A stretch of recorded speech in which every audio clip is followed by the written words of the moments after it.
여러분, 혹시 사람을 만나고 돌아오는 길에 괜히 만났다 싶어 한숨부터 나온 적 없으신가요? 잘못한 건 없는데 이상하게 내가 죄인이 된 기분. 분명 대화를 나눴는데 영혼까지 탈탈 털린 듯한 그 허탈함. 만약 지금 떠오르는 얼굴이 있다면 여러분의 뇌는 이미 그 관계가 위험하다는 경고의 신호를 보내고 있는 겁니다.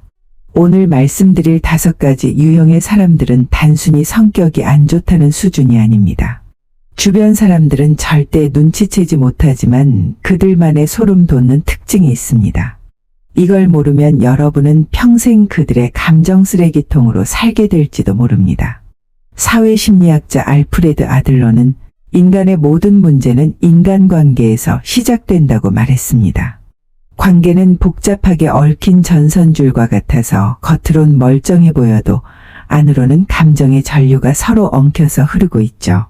어디서부터 풀어야 할지 몰라 망설이다간 어느 순간 스파크가 튀며 여러분의 마음이 시커멓게 타버릴 수도 있습니다. 오늘 영상을 끝까지 보시면 여러분의 마음에 깊은 상처를 주는 사람들의 정체를 분석하는 방법은 물론 싸우지 않고도 품격 있게 그들을 내 인생에서 삭제하는 손절의 신호 5가지를 완벽히 얻어가시게 될 겁니다. 더 이상 타인에게 휘둘리지 않고 오직 나의 평화를 되찾는 법. 지금 바로 시작합니다. 첫째, 나만 손해보는 불평등한 관계가 계속될 때입니다. 약속 장소는 항상 그 사람 집 근처, 메뉴도 그 사람이 먹고 싶은 것. 하지만 정작 내가 힘들 때 그 사람은 바쁘다는 핑계로 만나주지도 않습니다. 여러분만 애쓰고 퍼주는 일방적인 관계는 더 이상 정상적인 관계가 아닙니다. 관계의 시작은 본래 서로의 마음이 따뜻하게 오고 가는 주고받음이 있어야 합니다. 하지만 어느 순간부터 한쪽만 일방적으로 에너지를 쏟아붓고 있다면 그것은 인연이 아니라 정서적 착취일 뿐입니다. 이런 관계는 마치 밑 빠진 독에 물을 붓는 것과 같습니다. 여러분이 아무리 정성과 시간을 들여 물을 채워 넣어도 항아리의 밑바닥이 뚫려 있다면 여러분의 에너지는 결국 새어나가 바닥을 드러낼 수밖에 없습니다. 미국의 산업조직심리학자 존 스테이시 아담스는 그의 형평성 이론에서 인간관계의 본질을 이렇게 설명합니다. 인간은 누구나 자신이 투입한 노력과 돌아오는 결과를 상대방의 것과 비교하며 공정성을 판단한다는 것입니다.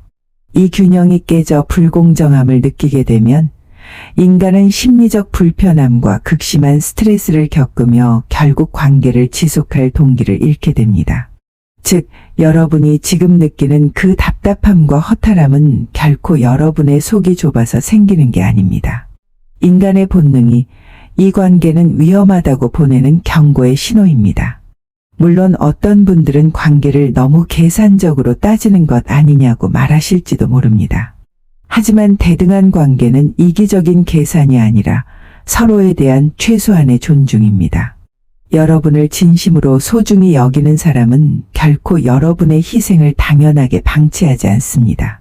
결국 관계를 정리하는 첫 단계는 여러분만 퍼주는 이 불공정한 관계를 객관적으로 인지하는 것에서부터 시작됩니다.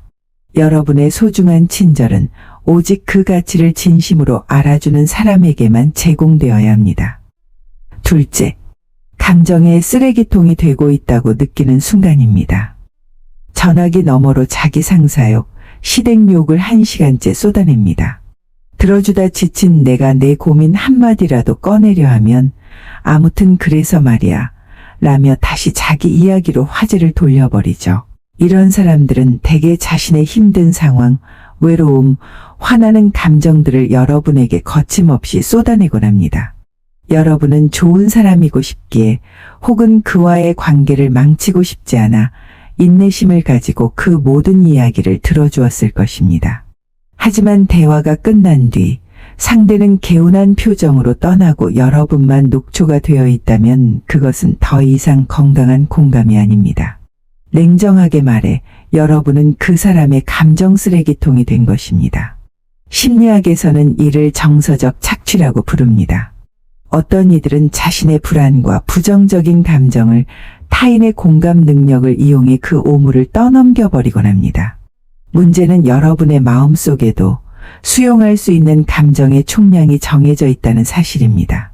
공감은 상대와 감정을 함께 나누는 것이지 한쪽이 일방적으로 상대의 감정 찌꺼기를 떠안는 짐이 되어서는 안 됩니다. 만약 여러분이 거절하지 못하고 계속 그 짐을 받아준다면 상대는 여러분을 인격체가 아닌 자신의 감정을 배설하는 도구로 생각하게 될 것입니다. 따라서 자신을 타인의 정서적 쓰레기통으로 만들지 않으려면 스스로에게 가장 먼저 이 질문을 던져보아야 합니다. 지금 이 관계가 내 마음을 얼마나 소모하고 있는가? 만약 소모하고 있다는 확신이 든다면 이제는 단호하게 심리적 경계선을 그어야 합니다. 관계를 끊어내라는 뜻이 아닙니다. 상대의 감정이 선을 넘으려 할 때 정중하지만 명확하게 여러분의 상태를 알리는 태도가 필요합니다. 나도 지금 마음이 불편하니 우울하고 힘든 이야기는 이제 그만하자고 말이죠. 진정한 관계라면 여러분의 이런 솔직한 고백을 존중해 줄 것이고 오직 착취가 목적인 사람이라면 이 지점에서 본색을 드러내며 멀어질 것입니다. 여러분의 소중한 공감 능력은 누군가의 감정의 배설구가 아니라 서로를 치유하는 따뜻한 온기로 쓰여져야 마땅합니다. 셋째, 만남 후 이유 없는 후회가 계속될 때입니다. 여러분, 혹시 딱히 상대가 나에게 잘못한 것이 없는데도 이상하게 만나기만 하면 마음이 무겁고 불편한 사람이 없으신가요? 그 사람과 마주 앉아 있으면 대화 도중 자꾸만 불꽃이 튀고 별것 아닌 말끝마다 미묘한 긴장감이 흐르곤 합니다. 분명 겉으로는 매너 있게 행동하는 것 같은데 집에 돌아오는 길에 느껴지는 그 찜찜한 기분은 도대체 무엇일까요? 결론부터 말씀드리면 이건 단순히 여러분이 예민해서 느끼는 기분이 아닙니다. 사실은 여러분의 뇌가 생존을 위해 보내는 아주 긴급한 심리적 경고의 신호입니다. 미국 예일대학교 심리학과의 연구에 따르면 인간은 단 0.3초라는 찰나의 순간에 상대방의 미세한 얼굴 표정의 변화나 눈빛, 말투의 뉘앙스를 통해 무의식적인 위험 신호를 감지한다고 합니다. 상대가 숨기려 해도 무의식 중에 배어나오는 공격성 혹은 거짓된 태도를 여러분의 본능이 빛의 속도로 읽어내는 것이죠. 즉, 이유 없는 불편함은 근거 없는 추측이 아니라 수만 년간 진화해온 인류의 자기 보호 본능인 셈입니다. 하지만 우리는 흔히 사회적 예의나 혹시 내가 너무 속이 좁은 건 아닐까 하는 죄책감 때문에 이 본능의 목소리를 무시하곤 합니다. 그 사람 좋은 사람 같던데 내가 괜한 선입견을 품으면 안 되지 라며 억지로 웃으며 관계를 이어가려 애쓰죠. 하지만 마음의 경고등은 꺼지지 않은 채 계속 깜빡이게 되고 결국 그 관계는 독이 되어 극심한 감정 소모와 번아웃으로 이어집니다. 억지로 맞지 않는 신발을 신고 걷다 보면 결국 발에 상처가 나는 것과 같습니다. 한 심리상담가는 정말 좋은 사람을 만나면 마음부터 편해진다고 말했습니다. 이 단순한 문장 속에 인간관계의 진리가 담겨 있습니다. 이유 없이 불편한 사람이라면 그 이유를 분석하고 증명하려 너무 애쓰지 마세요. 때로는 여러분의 직관이 차가운 논리보다 훨씬 정확할 때가 많습니다. 상대에게 실망감을 줄까봐 혹은 주변의 시선 때문에 억지로 인연을 붙잡고 있을 필요는 없습니다. 인간관계에서의 진정한 용기는 상대에게 내 행동을 구구절절 설명하며 허락을 구하기보다 오직 내 마음의 평화를 우선적으로 선택할 줄 아는 것입니다. 여러분의 직관을 믿고 그 불편한 신호를 무시하지 마세요. 그것이 소중한 여러분의 마음을 지키는 가장 지혜로운 방법입니다. 넷째, 일정한 거리두기가 필요하다고 느끼는 순간입니다.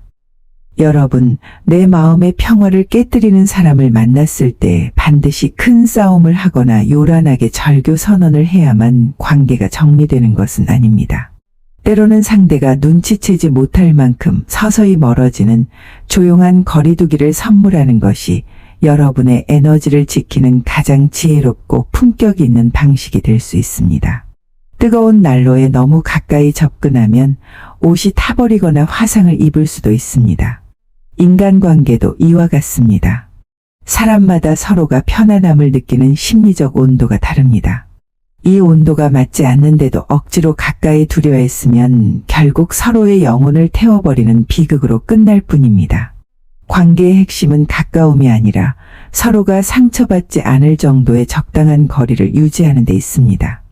독일 출신의 세계적인 심리학자 카렌 호르나이는 그녀의 저서 신경증과 인간 성장에서 인간이 관계에서 느끼는 불안을 다스리는 방법을 제시했습니다. 그녀는 관계를 유지하는 가장 현명한 태도는 침묵의 거리 유지라고 말했습니다. 이는 단순히 상대를 무시하는 냉소가 아닙니다. 타인의 감정에 휘둘리지 않고 나 자신을 온전히 보존하기 위해 내 마음의 울타리를 치는 적극적인 선택입니다. 실제로 한국리서치의 조사에 따르면 우리 국민의 절반 이상인 54%가 인간관계에서 극심한 피로감을 느낀다고 답했습니다. 이 피로감은 대체로 거절하지 못해 억지로 맺고 있는 관계에서 발생합니다. 이제 여러분은 상대방의 연락에 즉각 반응하지 않아도 됩니다. 매번 의무감으로 응했던 사적인 술자리나 감정 섞인 대화를 정중히 거절하고 오직 공적인 업무나 꼭 필요한 예의만 갖추는 식으로 관계의 무게를 낮춰보세요. 이것은 무례함이 아니라 타인에게 넘겨주었던 내 삶의 주도권을 다시 찾아오는 자기 방어의 과정입니다. 관계를 정리한다는 것은 반드시 영원한 단절을 의미하지는 않습니다. 나에게 맞는 적합한 위치로 상대를 다시 배치하는 거리의 재조정만으로도 삶은 훨씬 가벼워집니다. 여러분의 마음의 평화를 지키는 일이 곧 삶의 질을 결정합니다. 나를 지키기 위해 둔 거리는 결코 이기적인 것이 아니라 그것이야말로 진정한 관계의 지혜임을 꼭 기억하시길 바랍니다. 5째, 좋았던 추억보다 힘들었던 일이 더 생각날 때입니다.